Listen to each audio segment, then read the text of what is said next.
Quite often, as a business owner, we're rushing around with all the challenges of running a business, and the information and the data that we have right under our nose can give us clues and answers to solve some problems quite quickly. The problem is we're all so busy rushing around running our business with our head in the depths of it all that it's easy to kind of miss this and forget this. And what I want to do is I want to help you understand how important the numbers are of your business and where those numbers come into the game plan of you running a business.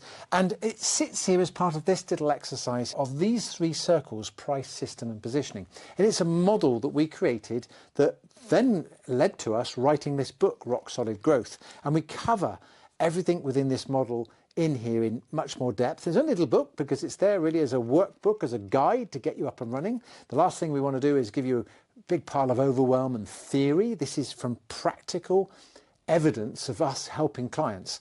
And I've been helping clients for about 35 years. So I've had a lot of rolled up sleeves in the trenches with my clients, helping them. And from all of those years of experience, we ended up creating this little model and this little book. And you can have the book and you can have the course that goes with it absolutely free. All the details are below. The 28-day course, which is there to help you go through each of these stages in depth. And this YouTube channel, I want to be a complement to all of that so that you can really get the answers you need. And therefore, if I want to know how good your accounting system is in your business, and we just take the accounting system, which is what today's video is about, is I can say to you, is your accounting system up to date every day? Is it producing you regular reports? Are you doing budgeting and forecasting? Are you relying on the data to help you run your business in the future? If the answer to that is yes, then score a 10. If the answer is, I don't know what I'm talking about, then maybe it's a 1. But you might find you've got a score somewhere in the middle. And all we're simply saying is, whatever that score is, if we can increase that score, even by 2 or 3 or 4 points, and we do that for each of these items around the outside, then collectively we can actually help you build a better business that helps you make more money and have an easier life. And that's really what it's all about. So price, positioning and systems are kind of the three core areas. I've covered price in some other videos and positioning in some other videos, and this one is all about systems and accounting. So why is this important? Why is the numbers to your business important? Well, at the base level, you kind of have to keep accounting records for the authorities. And I have come across business owners over the years who have not kept books and records for the authorities. I've even come across a few who have only kept some books and records for the authorities and have information outside of those systems. My role and my responsibility is to gather all that up and put them back on the rails where they're keeping the right side of the law so they don't go to jail, and therefore we get people to comply properly. Generally speaking, most decent human beings know that's the right thing to do. But the reason that we challenge this in our minds, I believe, is that when we actually look at the results that come out of that counting data, we either A, don't really understand it, or B, don't like the result. Okay, we all like to kid ourselves we're earning plenty of money to support our lifestyle, and the more money you earn, the more your lifestyle could potentially increase. But sometimes the results don't quite stack up to how you feel today. And often it's because there's a delay in getting those results to you. So the longer it takes to deliver some reports, say for example, we're in June and somebody's just delivered you your accounts for last December, there's a lot's happened in that 6 months. And therefore what you're reading and how you feel today are two completely different emotions. And our brains sometimes struggle to remember what happened last year, and therefore we can very quickly dismiss that out of hand. Plus also, after a while, it's old news, okay? And so what I want to do is I want to break it down for you so that you can speed up the process in order to be able to have up-to-date bookkeeping, ideally every day, certainly every week, keep the data up to date, so that you can pull reports and run that data, but more importantly, interpret that data. So it's going to be a very quick flash lesson on accounting. I will cover more of these videos on my channel as time goes on, but this is just to get the ball rolling. In an accounting system, there are 4 basic ledgers. Now, these ledgers have been around since kind of time began, if you like. There's a guy called Pacioli back in the 1400s, wrote a book on accounting. I believe it's supposed to be the first book on double entry bookkeeping and accounting for the nerds who want to really go into that. But essentially, it's a relationship that people have with their business records, their sales, their purchases, their money in and money out. And so hence one of the books is a sales ledger. Another book is, guess what, a purchase ledger. And then we have a money in and a money out book. Nothing too complicated. It's just a list of your sales invoices recorded in date order, a list of your purchase invoices, the suppliers who send you an invoice in date order, and a book that contains the money coming into your bank account or your business, and a ledger that shows the money going out. There is a relationship between the money in and the money out. In other words, the money coming in might relate specifically to sales invoices, and the money out might relate to specific purchase invoices. You can also have direct money out and direct money in for non-invoice. Those are the 4 ledgers. Those are the 4 books of prime entry. They are the prime records of what we do. Now, what we do with that information is, first of all, we have to get the data that we have coming at us and get it into there. And if you're using a computer system, which kind of you should be, because we have these cloud-based systems now that do that, you basically want to get all of that data into the piece of software, into the box, as fast as you possibly can. You want to be recording sales invoices straight out of the system. I still see people today writing up a document in Word, printing it off, giving it to the bookkeeper, who then types it back into the computer system. Now, that might be okay, but really you can just type it straight out of the accounting system. Or, as we often have with your credit card systems, your direct debit systems, your PayPal systems, your Stripe, all those sorts of things that we see for getting people to pay us, those systems can be connected directly to your accounting system. And using a bit of clever API, they can literally just feed the data in automatically. So you can get a lot of automation involved to get this data into your system, let alone you can scan invoices, you can take pictures with your phone, you can put it through a scanner, and you can get suppliers to send a PDF via email and send it straight to your system. And the clever thing about AI and all the technology we have is it can actually read pieces of paper now well enough to know where this piece of information is to go. And after a while, it kind of learns a little bit about what you do, and you teach it a few things with some rules and a little bit of setup. And you can actually get most of the data in without having to key too much of it in. Now, once we've got that data in the box, that is step 1. Get the data in. Right, we're going to get the data in the box. Step 2, what we need to do is we need to check it. We need to just check and verify that the data that we've put in is right. 2 ways we can do that. Firstly, just read it, okay? Common sense. Little things you can do. Go and have a look at your list of sales. Does the total for the month fit with what you believe your sales are this month? If your sales are £100,000 a month and you look at your sales for the month and it's £98,000, you might feel that's about the right figure, because that's what you're used to seeing. If, for example, your sales are normally £100,000 a month and you know you've had a busy month and you're expecting that sort of figure, and you go to your system and they are 200,000 or they're 20,000, common sense says that you should just question that. Look at the dates. Have some been missed? Have some been posted twice? Are the dates right? Sometimes you can pick up on an awful lot of errors by, if it doesn't feel right, it probably isn't. And that comes from just reading the reports. Now, what reports do we run? We'll cover that in a moment. But there's also a series of accounting checks that are done as part of the system of accounting and bookkeeping. So you might have heard of the term bank reconciliations. These bank reconciliations are just a process of saying, look, we know the bank statements from your bank are probably arithmetically correct. You've got to rely on them for one thing. So if the statements are correct, and we are feeding that information in the money in and money out into our own accounting system, therefore the balance in our system should be the same as the balance on theirs at the same date. And sometimes there's a bit of timing issues and stuff like that. And that's what the reconciliation does. It basically says, what's on my bank statement agrees with what's in my books. You may also then look at things like your debtors and creditors, unpaid invoices, sales and purchases. That list, by just reading it, if you've got a list of 20 people that owe you money, I bet you probably know they owe you money. And if that list is right, just to read it, probably it's right.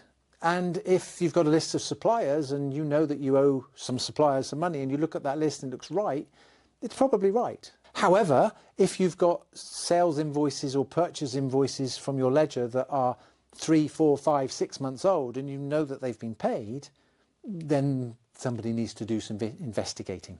So step 1, we're going to put the data in. Step 2, we're going to check it and verify it. Step 3, we might put some adjustments in.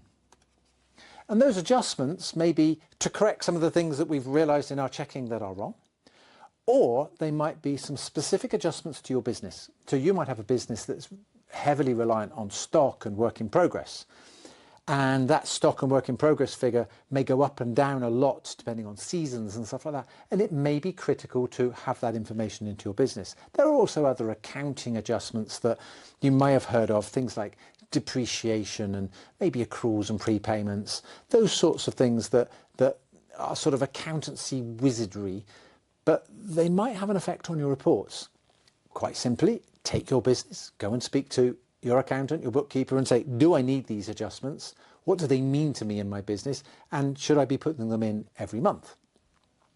And even if you don't know what these are, or you don't fully understand how they operate, later on we'll show you how they could have an impact, and therefore it'll be obvious that you need to put them in.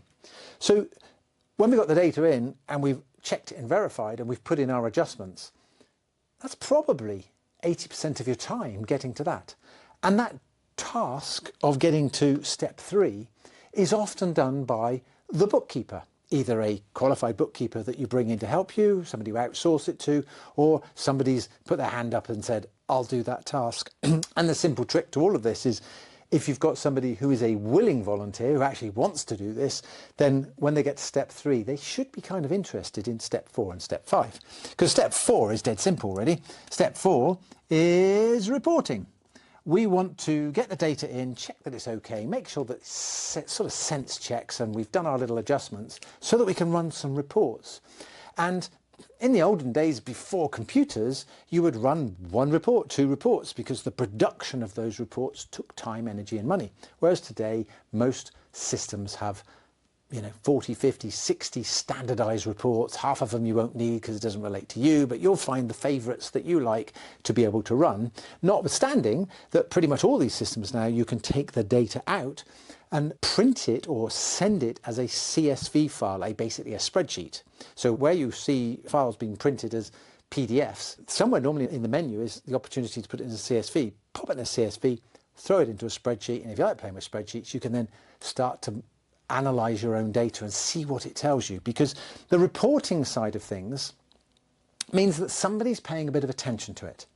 And if you've got a system, and this is where the systems come in, of running regular reports, then everything else sort of starts to stack up behind it. So if you said, as the business owner, I would like a report on my desk every month, say by the 10th of the month, that is these 3, 4 reports from my accounting system, because you've figured out which reports were going to help you, then the processing of the sales and the purchases and the money in and out and the reconciliations and all the checking has to be done by the 10th of the month. Now, anybody smart doing this would do it every week as the month went by, do it every day if necessary, so that when they got to the end of the month, they've got 10 days and probably a week of work time, because there's weekends involved, to actually absolutely double check everything's right, make sure everything is there, grab in the last bits of late information that need to come through so that that report can be on your desk. Okay, desk or metaphorical desk, sent to you as a PDF or something for you to read. From there, of course, depending on your business, then have some discussions about it, otherwise known as a management meeting. Now that might be with your coach and mentor, that might be with your accountant, that might be with your team, that might be with your spouse. But you can say, here's the report for the month, Here is the data that's collecting from it. And you can turn that into all sorts of graphs and charts and information.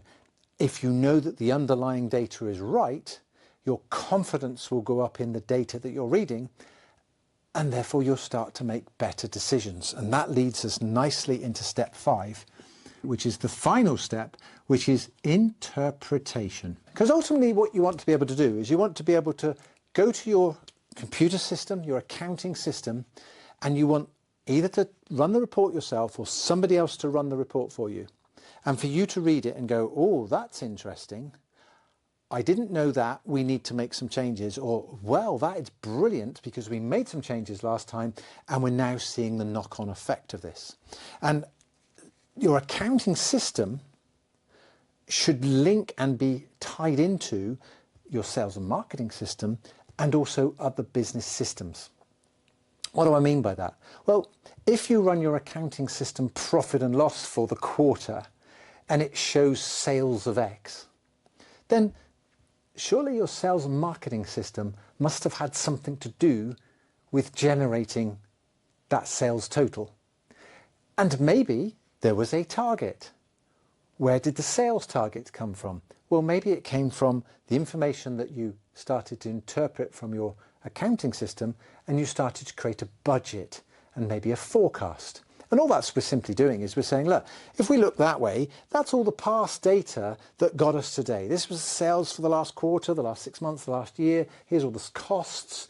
Here's the profit we made. Here's the money coming in. We can see from our bookkeeping system what happened. And we arrive at today and we turn this way and we go, so where are we going?